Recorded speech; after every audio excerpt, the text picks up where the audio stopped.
sana buhay na malumagan. Anong sinasabi ng kasulatan? Maayon na ito'y maniniwala. Pagiging mo ang Diyos, ang buong puso, buong kalwa, buong lakas, at ang buong pag-iisip. Mahalin mo yung kapwa dahil ng sarili. Tama ka. Tuloy niyo ito at iyong buhay. Ngunit sino ang aking kapwa? Hindi ang makakawan na yon. Cesar ba? Kung isang taong bumaba mula sa Jerusalem, patungong Jericho, ilarang siya ng mga tulisan.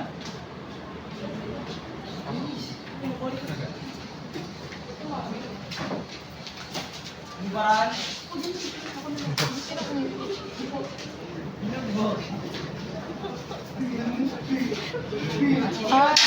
Tangkap ako. Sino yung... Ay, ingay. Kataong napadaan doon ng isang pari. Pare. Nung makita niya ang tao, humingi siya ng daan. Isang Levita ang napadaan dito. Good sa mari. Nung makita niya ang tao, humingi din siya ng daan. Subalit, may isang Samaritano napadaan dito. Nung makita niya ang tao, naawa siya.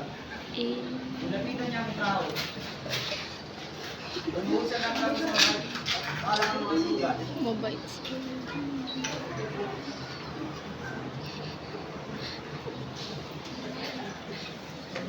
Ano niya ba yung ginagawa?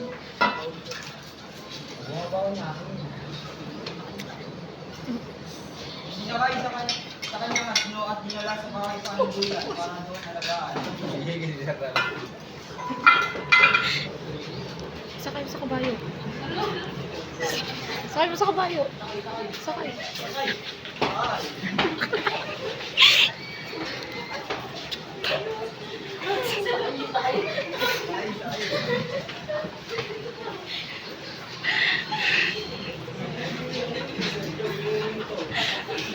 Kinabukasan, binigyan niya ng pera ang may-ari. Sinabi niya, alagaan mo siya at kung kulang pa yan, bayaran mo sa aking pagbabalik. Alin sa tatlong ito ang naging kapwa sa taong pinarang ng mga tulisan?